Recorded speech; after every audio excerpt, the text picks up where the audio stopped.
Drama serial गाड़ा की आने वाली इसमें आप देखेंगे कि जब दानिश अपनी माँ को देखता है जख्मी हालत में स्टोर रूम में पड़ा हुआ तो अपनी माँ से पूछता है कि ये अम्मा तेरा हाल किसने किया है और रानिया कहाँ है। तो ये सुनते साथ ही दानिश की माँ दानिश से कहती है कि रानिया ने तो किया है, भाग गई वो। तो ये सुनते साथ ही दानिश अपनी माँ से कहता है कि तुझे क्या जरूरत पड़ी थी यहाँ पर आने की। ये सुनते साथ ही दानिश की माँ कहती है कि मैं तो बस उसे लानत मलामत करने के लिए आई थी क्योंकि मुझसे अब सना का ये दुख और गम नहीं देखा जाता। ये सुनते साथ ही दानिश अपनी माँ से कहता है कि हाँ तेरे इस वजह से पहुंच गई ना वो अब हमजा के पास, अब देखिए क्या होगा, हम लोग जेल में जाएंगे। ये सुनते साथ ही दानिश की माँ दानिश से कहती है कि बस इसी उसमें पड़ा रहेगा, माँ को कोई पट्टी और दवा दारू के लिए नहीं लेके जाएगा। ये सुनते साथ ही दानिश अपनी माँ से कहता है कि लेके जा रहा हूँ लेकिन अब तैयार हो ना, डॉक्टर के पास तुम जाओगी थाने। दूसरे सीन में आप देखेंगे कि जब हमजा देखता है रानिया को बहुत ही ज्यादा बुरे हाल में तो कहता है कि तुम यहाँ पर इस हाल में क्यों और कैसे आई हो। ये सुनते साथ ही रानिया कहती है कि हमजा मुझे बचा लो और मामा को भी वहां से निकालो नहीं तो दानिश उन्हें मार देगा। ये सुनते साथ ही हमजा कहता है कि लेकिन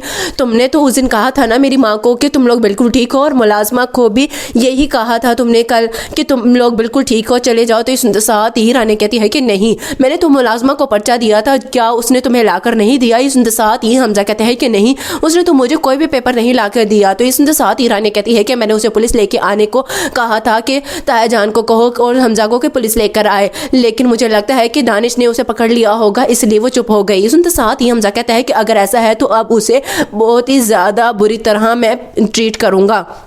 लास्ट सीन में आप देखेंगे कि उधर साइमा की माँ साइमा से कहती है कि मेरा ख्याल है साइमा कि हम दानिश के साथ वक्त ज़ाया कर रहे हैं, कुछ भी हमारे हाथ नहीं आएगा और ना ही वो तुझसे शादी करेगा। ये सुनते साथ ही साइमा कहती है कि नहीं, ऐसा हरगिज़ नहीं होगा, आप थोड़ा सा सब्र कर लें, मुझे पूरी उम्मीद है कि वो एक न एक दिन मेरा होकर ही रहेगा और मुझे घर ले जाएगा। ये सुनते साथ ही साइमा की माँ कहती है कि ठीक है, बे आसरो समा रहेगी तो इसी तरह ही पड़ी रहेगी, मैं तो कहती हूँ कोई और जगह अच्छी रिश्ता देकर शादी कर